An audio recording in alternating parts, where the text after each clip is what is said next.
0. Justificativa de voto, senhor presidente. Justificativa de voto.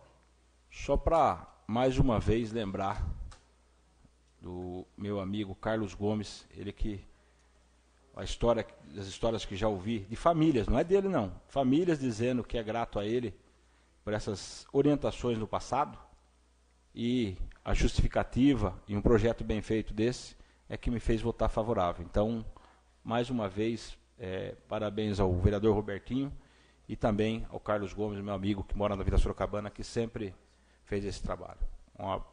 Só isso. Em discussão única, projeto de lei número 42/2014-L, de autoria do vereador Robertinho Yerck, que dispõe sobre o programa de prevenção ao diabetes na rede municipal de ensino. Pela ordem, presidente. Pela ordem. Peço a leitura da justificativa pelo mesmo motivo da anterior. Não tem Peço que o secretário faça a leitura.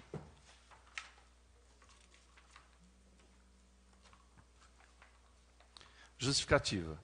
O presente projeto de lei tem por objetivo diagnosticar prematuramente os alunos da rede pública municipal, os que são portadores de diabetes. O tratamento de diabetes, se realizados precocemente, terá maior chance de obter sucesso e controle, muitas vezes impedindo que vidas sejam interrompidas pela falta dele.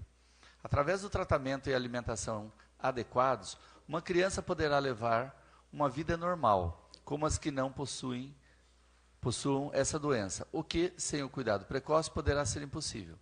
Os exames de que trata esse projeto poderão ser realizados a baixo custo, se realizados através de parcerias com empresas privadas. A diabetes é uma doença silenciosa e muito grave, e poderá ser sensivelmente atenuada com essa simples prática do Poder Executivo Municipal. Esta é uma matéria de irrelevante importância, merecendo, portanto, o empenho e apoio de todos nós, representantes da população deste município. Portanto, sabem, mas em menos de uma década, o diabetes do tipo 2 passou do 10º para o 5º lugar no ranking das causas de mortes no país. Essa variante, também chamada de mellitus, aparece principalmente em pessoas obesas com alimentação desregrada. Os filhos de pais diabéticos têm mais chances de serem diabéticos por hereditariedade. Segundo especialistas, caso o governo e instituições não se dediquem à prevenção e ao diagnóstico precoce, a doença tende a aumentar sua incidência como uma das principais causas de morte, além de estar entre as enfermidades caras e mutiladoras. O diabetes ataca suas vítimas em silêncio. Os sintomas só aparecem 8 a 10 anos depois. Em geral, a doença acaba levando à morte pelos danos cardiovasculares e cerebrais que provoca. Além disso, porém, muitas de suas vítimas perdem a visão, os rins e têm as pernas amputadas. Deste modo, se faz necessário a intervenção do Poder Legislativo a fim de equacionar tal problema, sanando-o e, ao final, apresentando a mais lídima justiça. Por tratar-se de matéria de grande envergadura social, contamos com os nobres pares para aprovação do presente projeto de lei. Vereador Robertinho Yerck.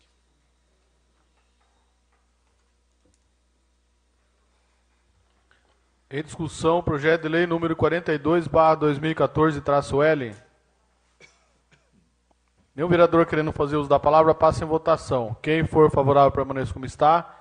Quem for contrário, queira se levantar. Está aprovado o projeto.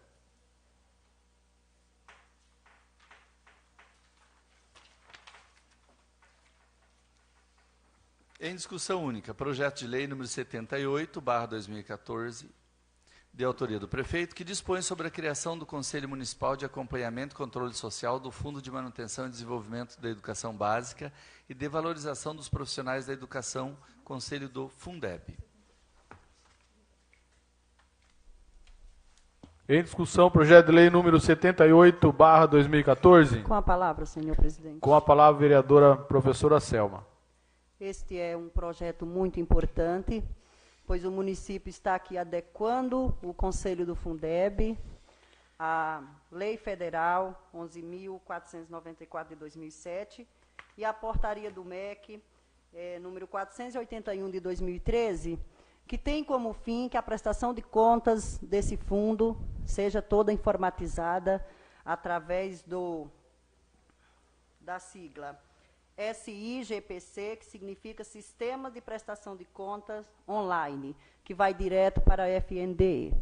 Então, o município aqui adequa essa lei, que nós já temos uma lei do Fundeb, ele está só adequando a esta lei, a essa portaria, e todas as prestações de conta fornecidas pelo Executivo vão para o Conselho do Fundeb, que farão essa prestação online para o FNDE. Os conselheiros também serão, o conselho será cadastrado, né, também, e disponibilizado no site do FNDE, com o nome dos conselheiros, com vigência do mandato, com a prestação de contas que eles enviarão. Esse conselho terá 9 membros titulares, né, também. Eles se reúnem mensalmente para acompanhar e controlar todos os recursos desse fundo. Então, ele acompanha e controla toda a aplicação do recurso, ele supervisiona a realização da lei orçamentária anual, ele examina os registros contábeis de toda a aplicação do fundo, tanto dos 60% destinado a pagamento de folha de professores, quanto os 40% destinado a pagamento de outros funcionários e manutenção de escola. Então, esse conselho ele tem autonomia, né, em suas decisões, sem nenhuma vinculação ou subordinação ao Poder Executivo, né?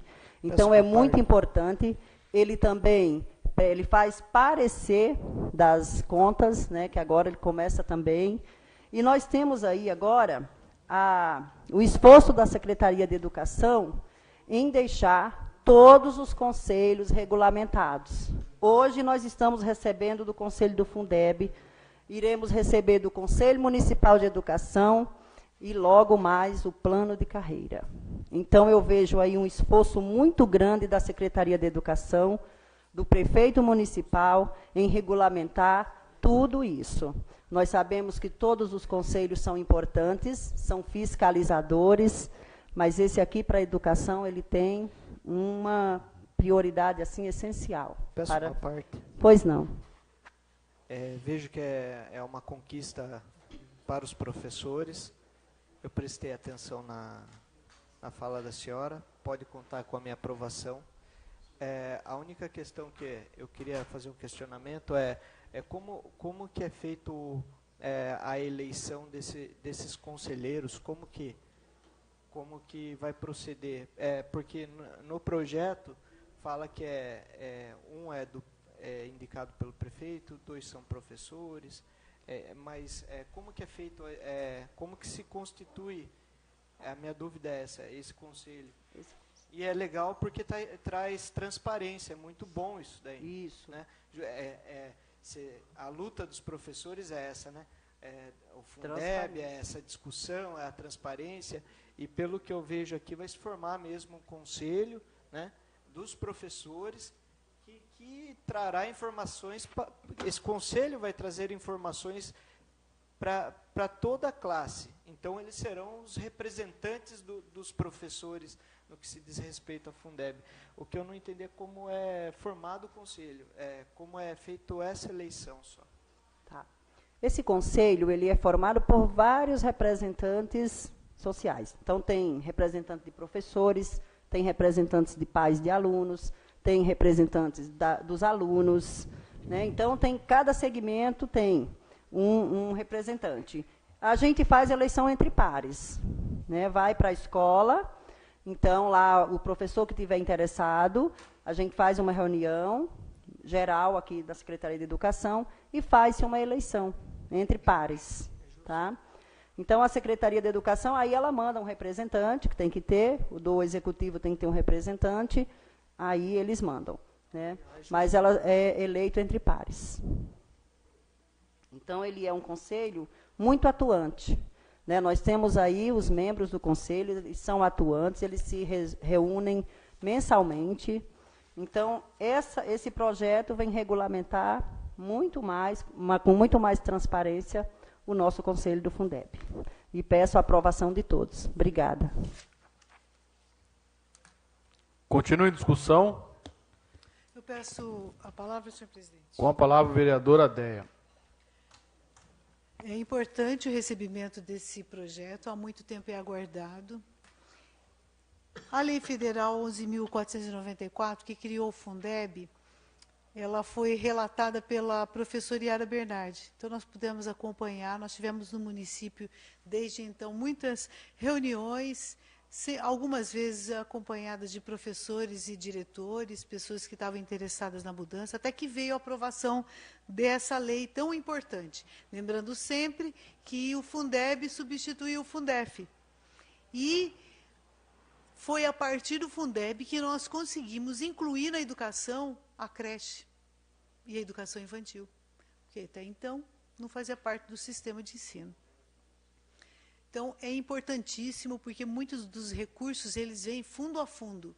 E a gente sabe que o Fundeb, infelizmente, muitas vezes, ele só é notícia quando as pessoas querem saber sobre o resíduo, se existe resíduo financeiro. Mas mais importante que isso, sem dúvida nenhuma, são os recursos que vêm fundo a fundo para ser aplicado na educação básica e em toda a educação. Nós sabemos o quanto é importante esses recursos para a gente poder ampliar e zerar a fila da creche.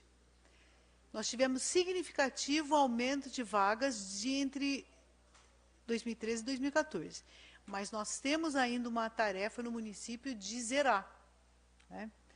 Eu penso que a criação desse conselho e a gente poder incentivar os pais a participarem, os alunos a participarem, os professores e diretores, eles já são mais acostumados a essa questão da participação. Embora, muitas vezes, eles acham que isso pode atrapalhar a carreira, mas a gente, infelizmente, ainda encontra muitos professores que se dedicam a isso.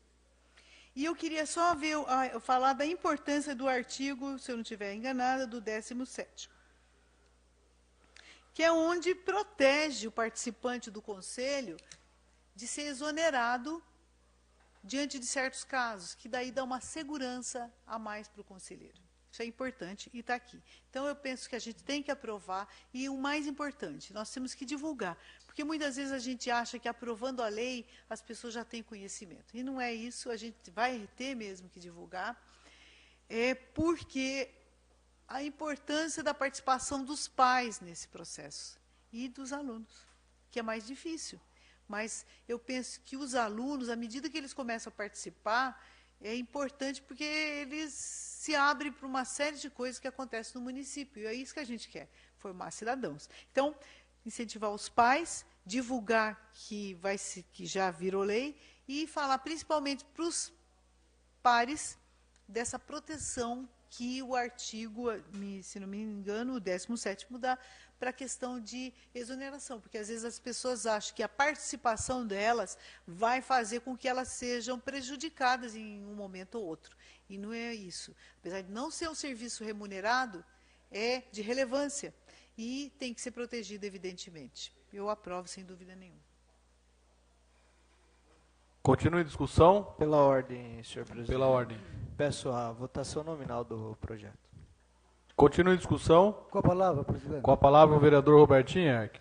Eu vejo que essa lei é muito importante para a transparência do município.